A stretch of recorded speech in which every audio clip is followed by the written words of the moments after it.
Расійскія ракеты зноў парушылі паветраную прастору Беларусі.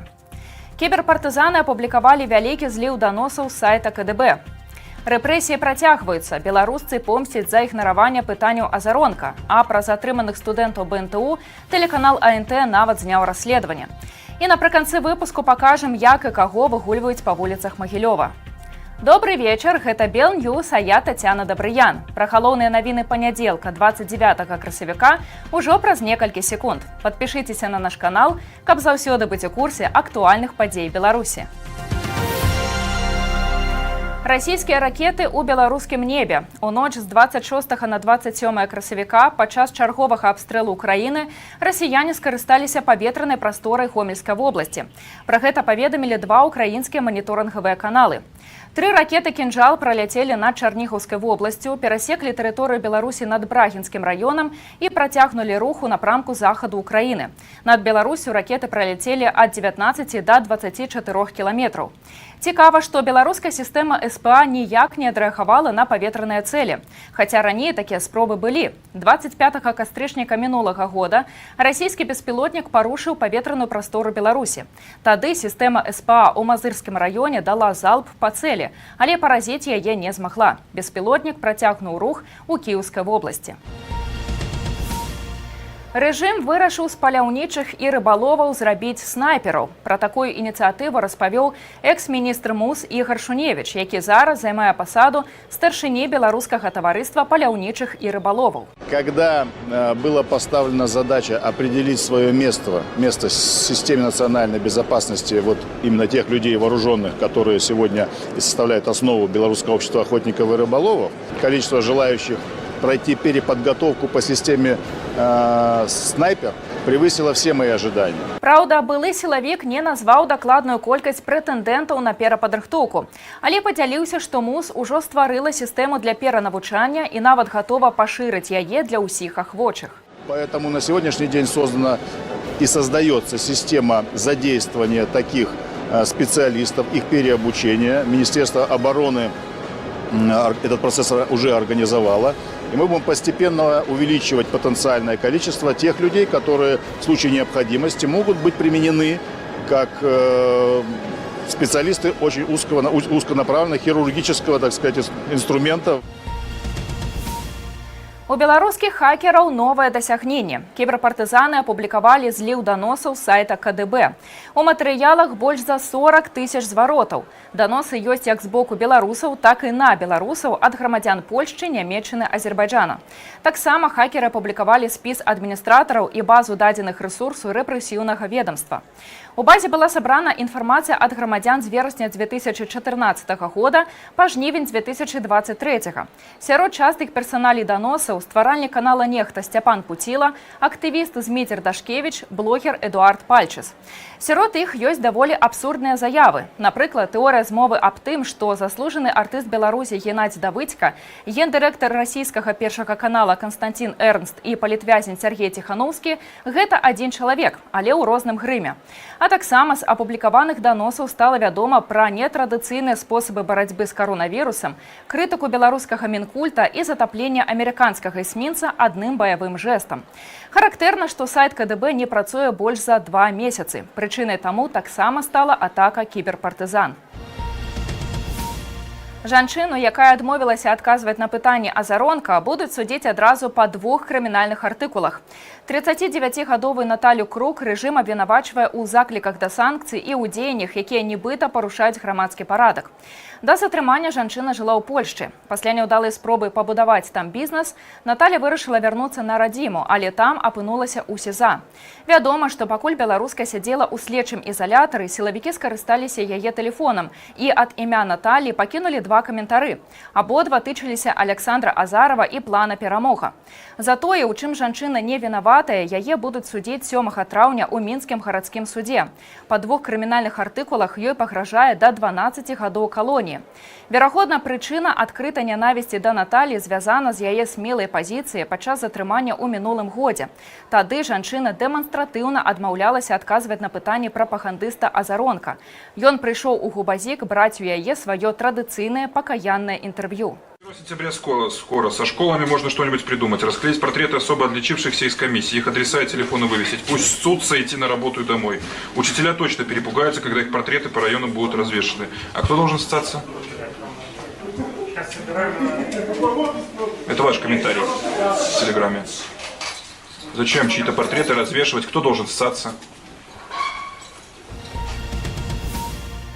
Стало вядома аб затрыманні студэнтаў БНТУ. Па версіі дзяржтэлеканала АНТ, 5 навучэнцаў былі завербаваныя украінскімі спецслужбамі і рыхтаваліся, цытую, падарваць Беларусь. Прапагандысты ўжо знялі ўласнае расследаванне, якое выйдзе сёння ўвечары. Оказывается, 724 часа ИГИЛовское пособие по изготовлению города. Анонс у стылі галівудскага баевіка распавядае, што група называлася «Чорныя салаўі», а кіравала ёй грамадзянка Украіны Марыя Місюк. Таксама ў анонсе паказаны кадры затрымання і допыту удзельнікаў нібыта тэрарыстычнай групоўкі. Падрабязнасцяў стану і месцазнаходжання затрыманых пакуль няма. БНТУ лічыцца самай пратэснай навучальнай установай. Аб гэтым самі сілавікі заявілі ў сярэдзіне сакавіка. Па іх дадзеных каля 130 студэнтаў і супрацоўнікаў тэхнічнага універсітэта прыймалі ўдзел у пратэстах. У Мінску ў суботу 27 красавіка развіталіся з хакеістам Канстанцінам Кальцовым. Цырымонія прайшла ў памяшканні крытай коўзанкі клуба юнацтва ў парку Горкага. Менавіта там Канстанцін пачынаў сваю хакейную кар'еру. Жадаючых развітацца з экс-гульцом зборнай было шмат. У фае крытага катка сабраліся трэнеры, заўзятары, хакеісты, партнёры па нацыянальнай камандзе Беларусі і гульцы зборнай. Прыехаў нават Віктор Лукашенка, кіраўнік нацыянальнага алімпійскага камітэта.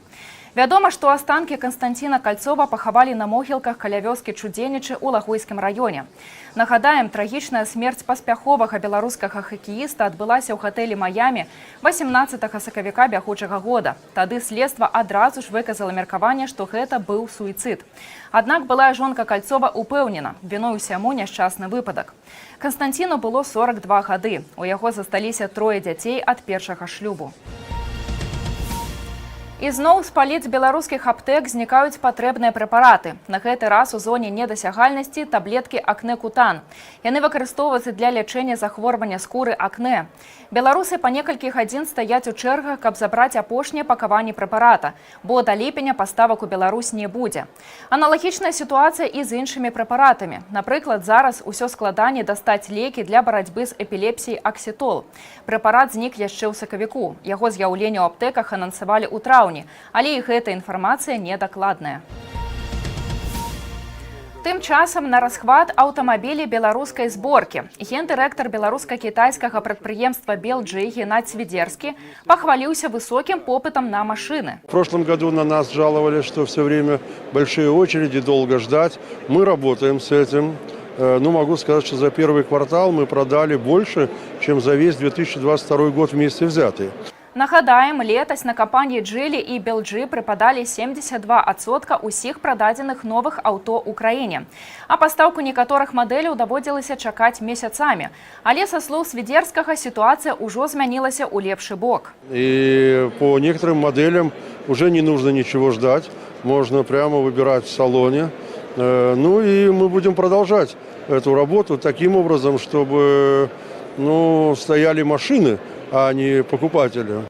Самая танная модель каштуе 57 600 рублёў, а самая дарагая, без сотні рублёў, 142 тысячи. Прадпрыемства вельмі моцна падтрымлівае самаабвешчаны прэзідэнт Лукашенка і рэгулярна здзяйсняе працоўныя візіты на завод у Барысаўскі раён. А аматар рэтрамабіляў з Магілёва распавёў, як змог самастойна аднавіць унікальны экспанат ЛАЗ-699. Уладзімір Пухоўскі шмат гадоў захапляецца рэстаўрацыяй старых аўто.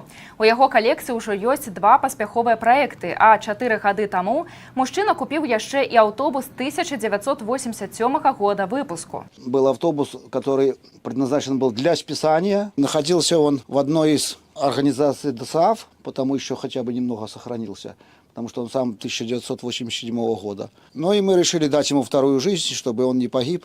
Па словах рэстаўратара, працы над аўтобусам было вельмі шмат, і яму нават прыйшлося набыць аўтобус-донар.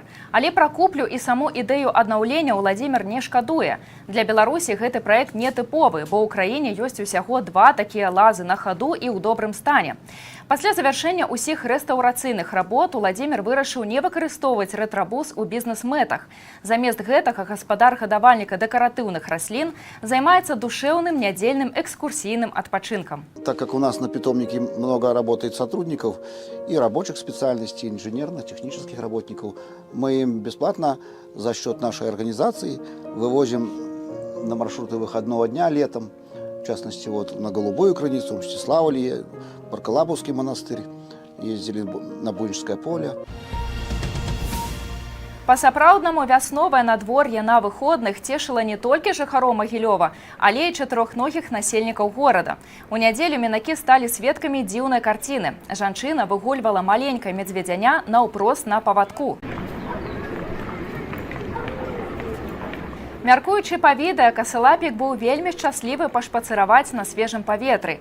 І як любое дзіця не выпусціў магчымасці пагуляць у лужыне. Карыстальнікі сеткі мяркуюць, што відэа знята побач з магілёўскім заасадам, дзе жыве выратаваная мядзведзіца ягадка. Праўда, пакуль што гэту інфармацыю не пацвердзілі ў заалагічным садзе.